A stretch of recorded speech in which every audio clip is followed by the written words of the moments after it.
हम लोग इस प्रोजेक्ट में नेक्स्ट जेएस के बारे में जानेंगे कि कैसे नेक्स्ट जेएस की मदद से हम लोग CRUD ऑपरेशन तैयार कर सकते हैं।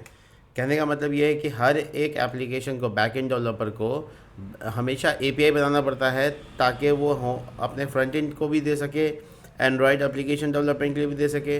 तो चलिए देखते हैं कि एपीआई बनाते कैसे हैं।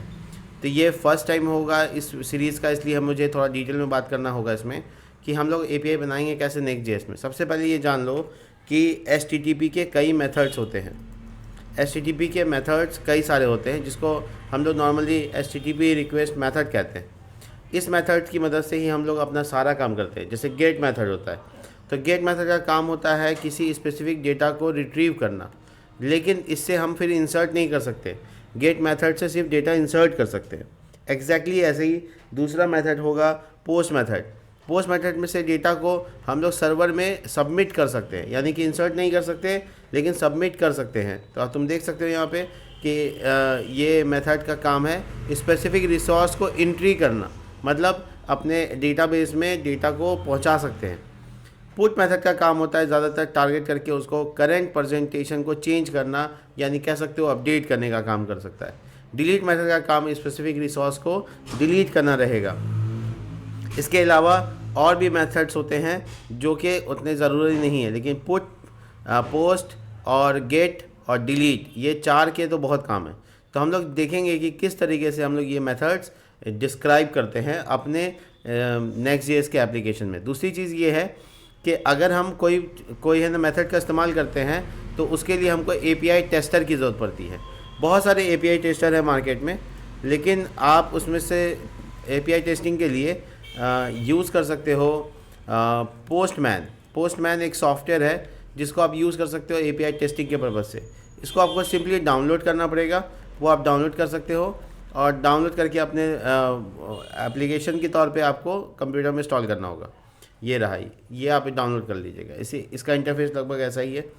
दूसरा ये है कि अगर आप VS कोड इस्तेमाल करते हो तो आप इसमें एक एक्सटेंशन भी ऐड कर सकते हो। एक्सटेंशन का नाम है थंडर क्लाइंट, THUNDER। ठीक है, ये देखिए मैंने इंस्टॉल कर रखा है, ये थंडर क्लाइंट। थंडर क्लाइंट को इंस्टॉल करने के बाद आपको एक नीचे इस जगह पे एक आइकन मिल जाएगा जहाँ API टेस्टिंग का काम हो सकता है। तो आप धीरे धीरे स्टेप बाय स्टेप समझें कि API टेस्टिंग कैसे करते हैं। तो एकदम सिंपल API बनाना सीखते हैं हम लोग। अभी हम लोग क्या किया है, एक प्रोजेक्ट इंस्टॉल किया है CRUD API नाम से। इसको हम लोग पहले रन कर लेते हैं। तो रन करने के लिए हम जो कमांड डालेंगे वही है npm run और dev।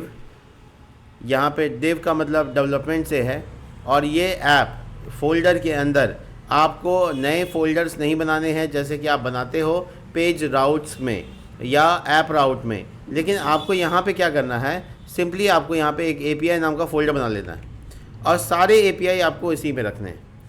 एक एक API फ़ोल्डर के अंदर जितना भी आप API बनाओगे सबके लिए एक फ़ोल्डर होगा, और हर फोल्डर के अंदर में page.js नहीं बनाना है, route.js बनाना है। जैसे page.js बनाने से HTML का पेज रन करता है, वो इम्पॉर्टेंट होगा वो फोल्डर में, वैसे यहाँ पे route.js बनाना है। तो हम लोग ऐप API फ़ोल्डर बना लिए। अब API फ़ोल्डर बनाने के अंदर में अगर हम डायरेक्ट कोई कुछ नहीं करें, डायरेक्ट API के अंदर जाकर हम यहाँ पर एक छोटा सा फ़ोल्डर बना लें, इसी के अंदर रिकॉर्ड नाम का। ठीक है, तो API फ़ोल्डर के अंदर रिकॉर्ड नाम का फ़ोल्डर हो गया, और रिकॉर्ड फोल्डर के अंदर route.js नाम का फ़ाइल बना लेना। ये route.js ही वो फाइल होगा जिसमें अलग अलग मेथड के राउट हैंडलर्स जो कि आपको यहाँ बनाना है। Next.js में राउट हैंडलर्स कैसे बनते हैं, चलिए Next.js के वेबसाइट से देखते हैं। Next.js का ये ऑफिशियल वेबसाइट है, हम डॉक्यूमेंटेशन के पेज पे हैं, और यहाँ पर राउटिंग के अंदर इस जगह पे आप देख सकते हैं राउट हैंडलर करके एक ऑप्शन है। ये क्या करता है, ये बता रहा है राउट हैंडलर अलाउ करता है आप कस्टमाइज रिक्वेस्ट तैयार कर सकते हैं जो कि रिक्वेस्ट को हैंडल करेगा, यानी कि जब आप कोई यूज़र आपको रिक्वेस्ट करेगा तो उसके अकॉर्डिंग डेटा दे सकते हैं। रिक्वेस्ट कई तरह के होते हैं, कई मेथड के होते हैं। हम आपको पहले ही बताया, get method, post method, delete method, put method, patch method, ये सब मेथड्स का इस्तेमाल करना है हम लोगों को। तो हर एक राउट हैंडलर के पास एक रिक्वेस्ट होता है और एक रिस्पॉन्स होता है। एक रिक्वेस्ट जो डेटा यूज़र की तरफ से आएगा वो रिक्वेस्ट की मदद से आएगा, और तुम जो रिक्वेस्ट के अकॉर्डिंग अपना रिस्पॉन्स करोगे, वो रिस्पॉन्स की मदद से भेजोगे। मैं धीरे धीरे चीज़ों को समझा रहा हूँ। आप देखिए यहाँ पे route handler only available in app router. ध्यान रखना है, आपको राउट हैंडलर को ऐप डायरेक्टरी के अंदर डालना है। ऐप डायरेक्टरी कौन सा है? ये वाला है। हम देखो यहाँ API जो है वो ऐप फोल्डर के अंदर बनाया है, यानी कि हम सही जगह बनाए हैं। दूसरी चीज़ ये है कि अगर आप पेज राउटर का इस्तेमाल करते हैं तो वो पेज के अंदर आप डाल सकते हैं। पेजेस नाम का एक फ़ोल्डर होता है जो पेज राउटर का इस्तेमाल करते हैं उनके लिए। आप जो मेथड यूज़ कर रहे हो वो लेटेस्ट वो है, उसको कहते हैं ऐप राउटर। खैर, हम यहाँ पे एक छोटा सा आपको एग्जांपल देके दिखाते हैं। देखिए जावास्क्रिप्ट का एग्जांपल देखिए। ये एक्सपोर्ट असिंक फंक्शन, और फंक्शन का नाम उस मेथड के नाम के सेम, यानी अगर आपको गेट मेथड बनाना है तो फंक्शन का नाम रखना होगा गेट, पोस्ट मेथड बनाना है तो नाम रखना होगा पोस्ट, डिलीट मेथड बनाना होगा तो रखना पड़ेगा डिलीट। तो आपको उसको कैपिटल में लिखना है, ठीक है। आपको क्या लिखा हुआ है यहाँ देखिए, route handler can be nested inside the app directory. App directory के अंदर आप फोल्डर बना के डाल सकते हो, कोई दिक्कत नहीं है। Directory similar to the page JS, जैसे पेज JS आप बनाते थे वैसे ही। एंड द लेआउट, उसमें लेआउट और पेज JS जैसे बना रहे थे आप फोल्डर के अंदर, वैसे बना सकते हो। But there can not be a route.js file in the same route segment level. याद रखिएगा, दो राउट से सेम सेगमेंट में नहीं होंगे जैसे कि पेज राउट में होते हैं। नॉर्मली कौन कौन से मेथड को सपोर्ट करता है? तो देखिए HTTP के इतने सारे मेथड को ही सपोर्ट करता है। इतना सा तो मेरा सारा काम हो जाएगा। Get, post, put, patch, delete, head और ऑप्शन। अगर इसमें से कोई भी सपोर्टिंग मेथड नहीं डालता है तो उसमें एक एरर आएगा, 405 नंबर का एरर होता है, जिसे कहते हैं मेथड नॉट अलाउड, ठीक है। ये रिस्पॉन्ड में आएगा। दो चीज़ है जो आप इसको यूज़ कर सकते हैं आराम से। देखिए एक एग्जांपल भी इसने बना के दिखाया है आपको, मैं भी आपको एग्जांपल बना के दिखाऊंगा और फिर उसके अकॉर्डिंग आप डेटा को चेंज किया देख सकते हैं। देखिए कैसे करना है। सबसे पहले आपको यहाँ पर एक सिंपल सा एग्जांपल देने के लिए हम यहाँ पे बनाते हैं एक्सपोर्ट असिंक फंक्शन, और फंक्शन का नाम गेट, ये गेट मेथड, ठीक है। जो रिक्वेस्ट आ रहा है उसको REQ या रिक्वेस्ट पूरा लिखकर तुम ले सकते हो, और जो भेजना उसको RES यानी रिस्पॉन्स करके भेज सकते हो। नॉर्मली गेट मेथड में ऐसी ज़रूरत नहीं है, और हमको यहाँ पे करना है रिटर्न। ध्यान रखिएगा, करना है रिटर्न। तो हम यहाँ पर REQ और RES का मतलब रिस्पॉन्स हो गया, सेकेंड पैरामीटर में आएगा। REQ का मतलब रिक्वेस्ट हो गया, वो फर्स्ट पैरामीटर में आएगा। तो आप इसमें क्या रिटर्न करना चाहते हो वो यूज़ कर सकते हो। देखो रिटर्न RES रिस्पॉन्स डॉट, अब आपको किस में रिस्पॉन्स करना है, जैसे JSON में करना है तो आप रिस्पॉन्स डॉट JSON लिख दीजिएगा। अब आप आराम से इसके अंदर में डाल सकते हैं। ये याद रखिएगा, रिस्पॉन्स आप एक पूरा बनाया हुआ अवेलेबल आपके पास फंक्शनैलिटी है, रिस्पॉन्स करके उसको भी आप इंपोर्ट करवा सकते हैं। रिस्पॉन्स देखते हैं, नेक्स्ट रिस्पॉन्स, हाँ यही है। तो ये जैसे इसने रिस्पॉन्स का इस्तेमाल किया है वैसे ही, तो रिस्पॉन्स डॉट JSON और you can use next response dot JSON, ठीक है। तो नेक्स्ट रिस्पॉन्स डॉट JSON ऐसे। तो आप इसमें जो भी पास करेंगे वो JSON में आउटपुट आएगा। मैं आपको दिखा देता हूँ, देखिए मैं एक छोटा सिंपल सा मैसेज देके दिखा देता हूँ। ये पूरा एक ऑब्जेक्ट बना के पास कर दिया था। MSG मैसेज हो गया, और मेथड गेट वर्किंग, ठीक है, ये लिखा हुआ आ गया। ये आपका API का एक छोटा सा एग्जांपल, एक सैम्पल इस्तेमाल बन चुका है। आपको इसको कैसे इस्तेमाल करना वो देखिए जो गेट मेथड है उसको आपको अपने API टेस्टर में कैसे देखना है। API टेस्टर के पास आइए, न्यू रिक्वेस्ट पे क्लिक कीजिए और यहाँ पे पाथ डाल दीजिए। अब पाथ आपको कैसे पता चलेगा? देखिए किसी भी प्रोजेक्ट का पहला पाथ तो आपको पता है वो 3000 होता है, और वो पहला पेज लेकर आ जाएगा, ठीक है। इसके बाद URL डालिए, उसके बाद आपका फोल्डर का नाम है API, और उसके अंदर फोल्डर का नाम है, बोलिए, देखिए रिकॉर्ड्स, ठीक है, रिकॉर्ड्स।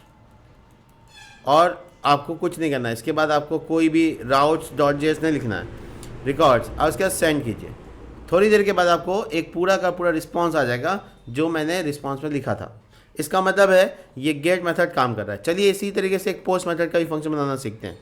यहीं पर आपको लिखना है फिर से एक्सपोर्ट असिंक और फंक्शन, बस नाम क्या होगा, पोस्ट। ध्यान रखिएगा रिक्वेस्ट अगर आ रहा है पोस्ट से तो ये आएगा REQ के पास, और रिस्पांस जा रहा है तो आप नेक्स्ट रिस्पांस का भी इस्तेमाल कर सकते हैं जो कि मैंने इंपोर्ट किया है। तो आप रिटर्न करेंगे और लिखते हैं नेक्स्ट रिस्पांस डॉट JSON, और इसमें भी एक मैसेज डालते हैं, ठीक है, कि दिस इज़ पोस्ट मेथड, ठीक है। देखिए कर्ली ब्रैकेट में छोड़ दिया, ये ऑब्जेक्ट नहीं एरे वाला स्ट्रक्चर आ गया, ठीक है। तो एक गेट मेथड का बन गया और एक पोस्ट मेथड का बन गया। अब इसको चेक करते हैं। देखो अभी मैं गेट मेथड से हिट कर रहा हूँ सर्वर को, तो मुझे मिल रहा है गेट मेथड का रिप्लाई, लेकिन जैसे मैं मेथड यहाँ से पोस्ट कर दूंगा वैसे मिलेगा मुझे पोस्ट मेथड वाला रिप्लाई। इसका मतलब है राउट सेम है, राउट आपने नोटिस किया, राउट सेम है, बट उसके अंदर दोनों के दोनों अलग अलग वर्क कर रहे हैं। तो एक हो गया गेट मेथड और एक हो गया पोस्ट मेथड। पोस्ट मेथड में एक कमाल की बात है कि हम डेटा भी पास करवा सकते हैं। जैसे पोस्ट मेथड हमेशा डेटा भेजने के लिए भी इस्तेमाल होता है। तो अगर हम चाहें तो देखो तुमको दिखा दें हम कैसे इसमें डेटा पास करा सकते हैं। देखो हम यहाँ पे लिख देते हैं डाटा नाम का कोई एक और इसके अंदर में दिखा देते हैं REQ.name। REQ मतलब रिक्वेस्ट, ठीक है। तो request.name, नेम नाम का कोई रिक्वेस्ट आएगा, वो डाटा के सामने दिखेगा। अभी फ़िलहाल अब हम डाटा भेजेंगे कैसे, तो भेजने के लिए हम ये बॉडी का इस्तेमाल करेंगे। बॉडी में यहाँ पे फॉर्म लिखा हुआ है, फॉर्म में जाएंगे और यहाँ पे लिखेंगे नेम और यहाँ पे लिख देंगे अमन, ठीक है। और ये सेंड किया, देखो सॉरी रिक्वेस्ट गया नहीं, क्या गलती हो रहा है। अच्छा एक बार हम किल कर देते हैं सर्वर को, दोबारा रन करते हैं, फिर चेक करेंगे क्या मामला है।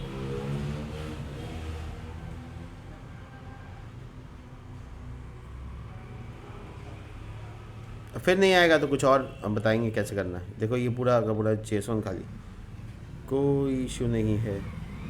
तो मैं इसको ऐसे REQ के बिना वाला आपको ये वाला दिखा देता हूँ। देखो नेक्स्ट रिक्वेस्ट, जैसे नेक्स्ट रिस्पॉन्स होता है वैसे नेक्स्ट रिक्वेस्ट भी होता है, उसको भी यूज़ कर सकते हैं, ठीक है। तो वो चीज़ हो गया। देखो oh sorry next request dot name है ना, उसको किसी वेरिएबल में स्टोर करना होगा। एक मिनट, यहाँ पे let data is equal to ऐसे करना, ठीक है, या गेट लगाना पड़ता है, गेट नेम, यस। देखो मैंने थोड़ा सा वो किया है, थोड़ा सा कोशिश की है। एक मिनट मैं Next.js में देख लेता हूँ मैंने क्या गलती की। request.url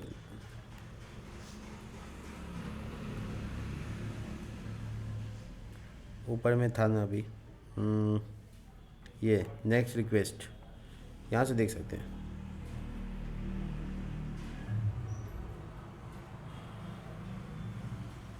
हाँ डायरेक्ट लिख सकते हैं, ठीक है। डॉट नेम ऐसे लिटिल बिट ट्राई कर लेते हैं, ठीक है। देखो आ रहा है, ठीक है। खैर अब हम इसको कैसे यूज़ करेंगे और कैसे इसका इस्तेमाल है वो सारी चीज़ हम लोग समझते हैं। हम यहाँ पे नॉर्मली क्या लिखते हैं, मेथड पोस्ट ऐसे लिख देते हैं, ठीक है। और इसमें डाटा की जगह MSG कर देते हैं ताकि तुमको समझ में आ जाए कि ये कभी काम कर रहा है कभी ये काम कर रहा है। तो दोनों काम कब कर रहा है, जब मेथड चेंज हो रहा है। देखो ये पोस्ट मेथड का डेटा आ रहा है और ये जब गेट कर रहे हैं तो गेट मेथड का डेटा आ रहा है। तो छोटा सा फंक्शनैलिटी बनाने के लिए सबसे पहले क्या करेंगे, हम API को यूज़ करने के लिए सबसे पहले इसका कनेक्शन इस्टेब्लिश कर लेते हैं।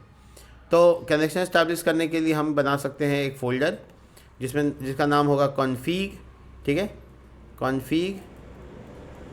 और इस कॉन्फ़िग फोल्डर के अंदर ना बना देते हैं DB कनेक्ट, जैसे पहले कनेक्शन कर देते हैं एग्जैक्टली वैसे ही है, कुछ अलग नहीं है। तो हम लोग यहाँ पे क्या करते हैं, एक्सपोर्ट DB कनेक्ट और उसके बाद असिंक, इस तरह से एक्सपोर्ट। और डिफ़ॉल्ट नहीं कर सकते यहाँ पे, तो हम यहाँ पे कॉन्स्ट कर लेते हैं, नीचे एक्सपोर्ट डिफ़ॉल्ट कर लेंगे, ठीक है, रहेगा एक्सपोर्ट डिफ़ॉल्ट और DB कनेक्ट। इसके अलावा हमको यहाँ पे मंगूज इंस्टॉल करना होगा जो कि मैंने नहीं कर रखा है। तो मंगूज इंस्टॉल करने के लिए लिख देंगे npm i और मंगूज। ये इंस्टॉल होने के बाद हमको लिखना है import मंगूज फ्रॉम मंगूज। ठीक है। अब इसके अंदर आप क्या कर सकते हो, आप बना सकते हो ट्राई कैच, और ट्राई में डाल दोगे अपना वेरिएबल जो नॉर्मल अवेट करके आपको मंगूज डॉट कनेक्ट, और इसमें डाल दोगे आप अपना URL, राइट। तो URL डालने के लिए आपको जाना पड़ेगा पुराना वाला कोई डेटाबेस का डेटा यूज़ कर सकते हो, चाहो तो नया बना सकते हो, कोई इशू नहीं है। मैं आपको पुराना नया दोनों दिखाता हूँ कैसे इस्तेमाल करना है। तो मैं इसको कनेक्ट कर लेता हूँ पहले। देखो कनेक्ट हो गया, और पहले से ही मेरे पास न्यूज़ का डेटा है जिसमें पोस्ट डेटा है, कैटेगरी डेटा है, ये पुराना है। आप नया बनाओगे तो क्या करोगे, आप सिंपली अपने कनेक्शन के नाम के आगे उस डेटाबेस का नाम लगा दोगे। ठीक है। तो हम यहाँ पे कॉपी कर लेते हैं इसको और यहाँ पर पेस्ट कर देते हैं स्लैश देकर। हम चूँकि अभी CRUD ऑपरेशन कर रहे हैं रिकॉर्ड्स का, तो रिकॉर्ड्स नाम का ही डेटाबेस बना लेते हैं। तो रिकॉर्ड्स नाम का डेटाबेस बन गया और ये कनेक्शन हो गया। और कनेक्शन नहीं हो पाया तो क्या लिखना है, यहाँ पे क्या लिखना बताओ, थ्रो न्यू एरर, और एरर में आप जो मैसेज लिखते हैं DB कनेक्शन फेल्ड। हो गया, ये कनेक्शन एस्टैब्लिश हो चुका है और ये असिंक्रोनस बना है। तो आपको हमेशा इसके आगे अवेट लगाना है जब भी इसको कॉल करेंगे। तो हम लोग जैसे राउट में यहाँ पर कनेक्शन को बुलाना चाहते हैं तो लिखेंगे अवेट DB कनेक्ट, आ गया कनेक्शन। तो ये कनेक्शन इस्टेब्लिश कर लिए, बट हम लोग के पास मॉडल नहीं है कोई, तो हम इसमें ज़्यादा काम नहीं कर सकते हैं। इसलिए हम कॉन्फ़िग के अंदर में ही मॉडल बना सकते हैं या उसका फ़ोल्डर अलग कर सकते हैं। तो उसका फ़ोल्डर अलग कर लेते हैं और मॉडल्स नाम का फ़ोल्डर बना लेते हैं, जिसके अंदर में पहला मॉडल है यहाँ पे रिकॉर्ड। वो रिकॉर्ड्स टेबल का नाम है, रिकॉर्ड सिंगुलर है, और ये बना रहे हम लोग मॉडल। हम सब जानते हैं कि मॉडल बनाने के लिए स्कीमा बनाना पड़ता है और इंपोर्ट करना पड़ता है अपना MongoDB इस तरीके से। इसके बाद कॉन्स लगाकर हम लिखेंगे रिकॉर्ड स्कीमा। इसके बाद मंगूज डॉट स्कीमा, और आगे क्या लगाना पड़ता है, न्यू। ठीक है। क्यों ऐसा लगाना पड़ता है, क्योंकि कंस्ट्रक्टर फंक्शन है, राइट। इसके अंदर में बनाएंगे एक ऑब्जेक्ट, और ऑब्जेक्ट में पहला नाम देंगे मान लो नेम। ठीक है, रिकॉर्ड सिंपल है, नेम, और इसके आगे लिखेंगे टाइप, ऐसे टाइप लिखते हैं, सही है, टाइप स्ट्रिंग, रिक्वायर्ड ट्रू, ऐसे लिख सकते हैं। ठीक है। इसके बाद कॉमा लगाकर मैं दूसरा कॉलम डाल देता हूँ, नेम, कॉन्टैक्ट और सिटी, ईमेल। बस इतना ही, बस सीखना है, इसलिए 4 कॉलम काफ़ी रहेगा। तो नेम, कॉन्टैक्ट, ईमेल, सिटी और ईमेल सब स्ट्रिंग है, कोई भी डेटा टाइप अलग नहीं रखे हम। और इसको स्कीमा को हम यहाँ पर करेंगे एक्सपोर्ट डिफ़ॉल्ट, और लिखेंगे mongoose dot models dot record.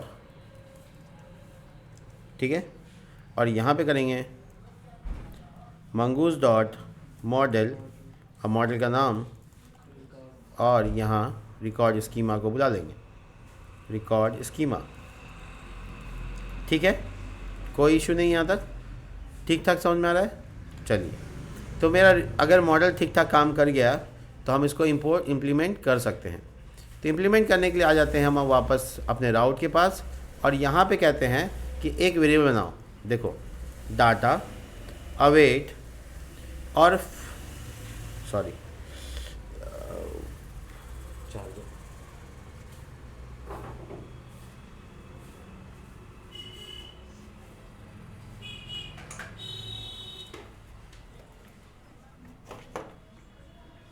इसके बाद आएगा यहाँ पे मॉडल का नाम है रिकॉर्ड, जो कि इंपोर्ट होगा डॉट, और फाइंड, हम सब जानते हैं यही करना है, तो ये डेटा फाइंड हो गया। अब इसको जेसॉन में कन्वर्ट करना है, तो मैसेज में यहाँ पर जो देना है दे दो, डाटा फेच्ड सक्सेसफुली। जो ज़रूरी नहीं कि मैसेज चाहिए, आप मैसेज जैसे दिखाना चाहते हो यूज़ कर सकते हो। और सेकेंडरी चीज़ क्या है, डाटा नाम का एक और वो पास कर रहे हैं, की भी नाम डाटा और वेरिएबल जो उसके अंदर वैल्यू वो डेटा, ठीक है, वो JSON में चला जाएगा। आई होप कि ये ठीक ठाक काम करेगा। तो हम इसका मेथड को चेक करने के लिए क्या करेंगे, यहाँ पर रन देव कर लेंगे। रन देव करने के बाद हम अपने टेस्टिंग API जोन में आएंगे, जो कि न्यू रिक्वेस्ट टैब है। गेट मेथड लगाकर इसको सबमिट करेंगे, देखेंगे कि क्या एरर आता है। कंपाइल हो रहा है और देखो डाटा ब्लैंक आ गया। इसका मतलब है कि डेटा ठीक ठाक हुआ है, क्योंकि इंसर्ट नहीं हुआ है ना एक भी, तो ब्लैंक आएगा ही, तो कोई इशू नहीं है। लेकिन मेरा यहाँ पे फ़िलहाल क्या हो गया, डेटा फेच सक्सेसफुली। तो ये गेट मेथड जो मैंने बनाया है, या मैं जो आपको दिखा रहा हूँ कनेक्शन करके, जो राउट्स यहाँ पे तैयार किया मैंने, एकदम अच्छे से काम कर रहा है। इसका सिंपल प्रूफ बताता हूँ आपको।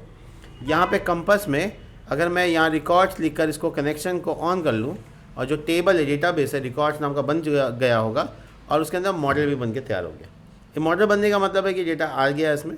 आप इसमें चाहो तो यहाँ से डेटा इंसर्ट भी कर सकते हो। कैसे, सिंपली ऐड डेटा, और इसको किस फॉर्मेट में दिखाना है, इंसर्ट डॉक्यूमेंट। तो आप यहाँ पे नॉर्मली आईडी आपको मिल जाता है, यहाँ से इंसर्ट करके मैनुअली दिखा रहे हैं ताकि आपको समझ में आ जाए। नेम मान लो यहाँ पे पूजा, और उसके बाद आता है कॉन्टैक्ट, जितना कॉलम है बेसिकली वो, तो ये हम कॉन्टैक्ट। तीसरा आ रहा है ईमेल, जो कि हम यहाँ पे puja@gmail.com, and the last one is city. ठीक है, तो मैं ऐसे मैनुअली इंसर्ट करके दिखा रहा हूँ। अभी पोस्ट मेथड तो मैंने पूरा कंप्लीट नहीं किया है। तो ये देखो एक डेटा इंसर्ट हुआ या नहीं हुआ, तो जवाब है हुआ। ठीक है, अब जो डेटा इंसर्ट हुआ है वो जब हम रिक्वेस्ट करेंगे तो वही आएगा। देखो आ रहा है वो, अच्छा वो बाकी चीज़ ऐड ही नहीं हो पाया जो हम टाइप किया था। खैर जो ऐड हुआ वो दिख रहा है। तुम नोटिस करो यहाँ पे कुछ भी ऐड नहीं हो पाया, यहीं पे एक ही डेटा है। तो डिलीट मार देते हैं आपको दिखाने के लिए कि हाँ मेरा डिलीट मेथड गेट मेथड ठीक ठाक काम कर रहा है, वो एकदम हो गया। ठीक है, अब आगे आ जाते हैं हम इंसर्ट के प्रोसेस में। इंसर्ट कराने के लिए राउट्स में यहाँ पर हम लोग मेथड यूज़ करेंगे पोस्ट मेथड के अंदर में हम अपना डेटा को यूज़र से लेंगे, और उस डेटा को हम यूज़र से लेने के बाद उसको अपने मॉडल में पास करा देंगे। मॉडल में जाने के बाद डेटा क्या करेगा, इंसर्ट करेगा, और जो इंसर्ट करेगा वो गेट मेथड में दिखेगा। तो हम लोग क्या करेंगे, गेट इंसर्ट का पूरा कंप्लीट API बनाएंगे।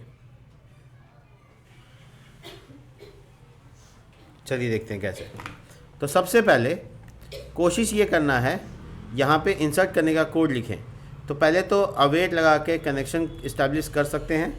मैं आपको एक बात बताता हूँ, बहुत इंपॉर्टेंट बात है। जैसे आप DB कनेक्शन बनाते हो तो आप इसको प्रॉमिसेबल बनाएं। क्यों प्रॉमिसेबल बनाएं, यहाँ पे असिंक लगाए, यहाँ पे अवेट लगाए तो प्रॉमिसेबल बना। आप बिना प्रॉमिसेबल बनाएंगे तो आप इसका कनेक्शन में असिंक और अवेट हटा देंगे।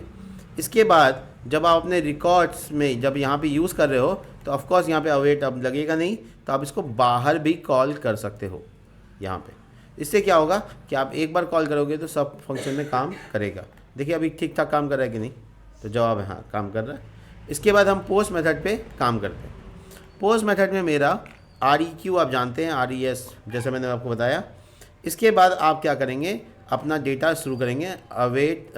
Data is equal to await, और इसमें लिखेंगे रिकॉर्ड डॉट, जो कि मॉडल का नाम है, शायद क्रिएट होता है ना, इंसर्ट होता है मंगूज में क्रिएट होता है, सब भूल गए। REQ dot body, request dot body, जो भी डेटा हम रिक्वेस्ट के तौर पे लाएंगे उसको बॉडी का डेटा को क्या करेंगे, इसमें इंसर्ट कराएंगे, रिक्वेस्ट डॉट बॉडी। तो बेसिकली बॉडी इसलिए क्योंकि हम बॉडी में डेटा डालेंगे और वो चला जाएगा यहाँ पे आ जाएगा। मैं आपको एक कंसोल करके दिखा सकता हूँ। ठीक है, तो चलिए कंसोल करके दिखा देते हैं ताकि तुमको ज़्यादा समझ में आए। कंसोल से अच्छा ही क्या है कि रिक्वेस्ट पे दिखा देते हैं, console dot body dot name ऐसे दिखा देते हैं। ठीक है, तो तुम नोटिस करना जब हम बॉडी इसमें मेथड को चेंज करेंगे पोस्ट, तो जो हम, एक मिनट, राउट में मैसेज तो है, तो फिर ये ब्लैंक क्यों आया?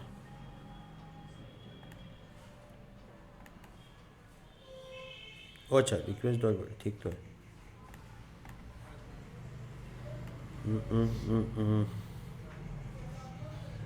MSG नाम ना आना चाहिए।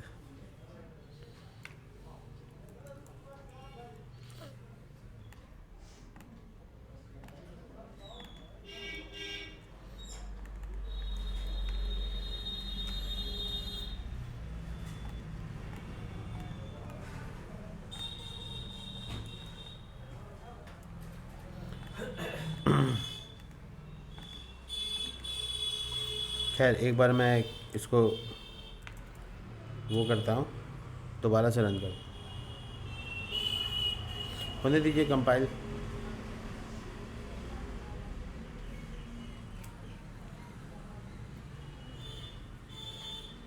अगर यहाँ मैं जेसॉन से पास करूँ तब, ये जेसॉन से पास कर सकते हैं अमन, और ये फॉर्म डेटा यहाँ से डिलीट मार देते हैं। ठीक है, क्या गड़बड़ हो रहा है?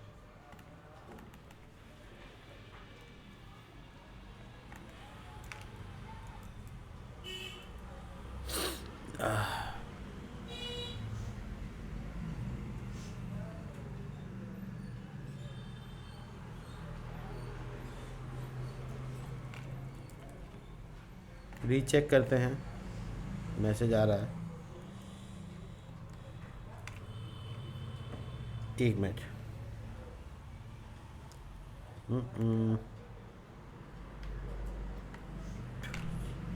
चलो पहले मैं इंसर्ट का काम करता हूँ।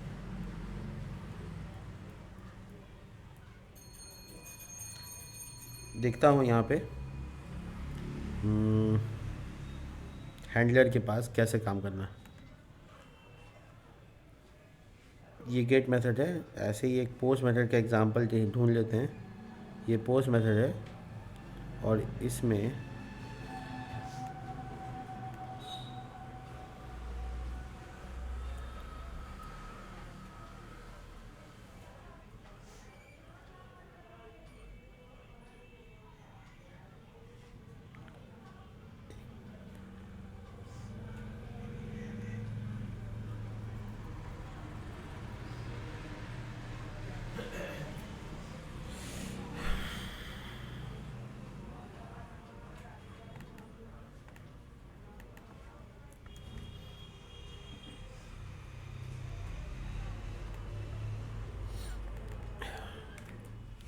इसको ऐसे रहने देते हैं और यहाँ पर देखते हैं एक और वीडियो बनाते हैं फॉर्म डाटा नाम से, और ये फॉर्म डेटा लिखेंगे req.form data।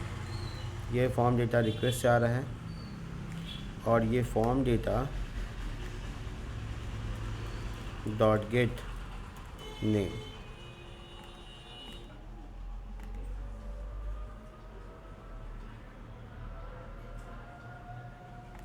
Can not pass the content.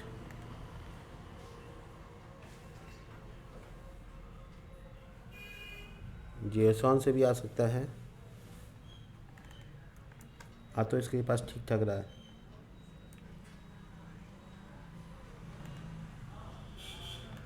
पूरा देखते हैं, हो सकता है रिक्वेस्ट नाम कंपलसरी है, REQUEST रिक्वेस्ट डॉट जेसॉन।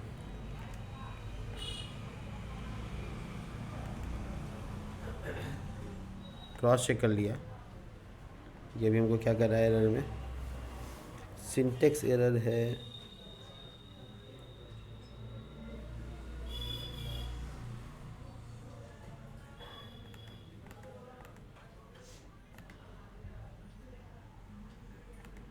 क्या सिंटेक्स एरर है?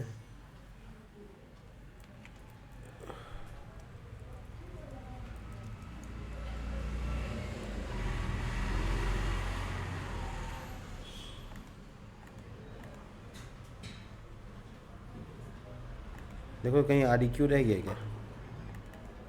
नहीं, ये को कमेंट कर दिया।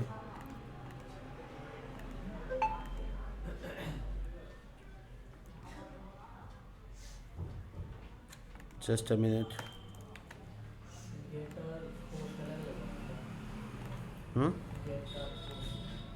यहाँ ठीक आ रहा है। सो ऐसा क्या गलती किया? अच्छा कोई बात नहीं, देख लेते हैं कहाँ पे मामला।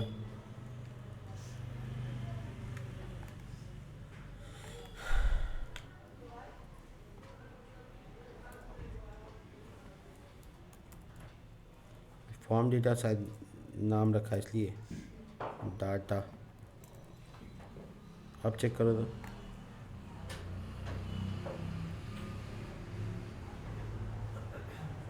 Data dot get is not a function.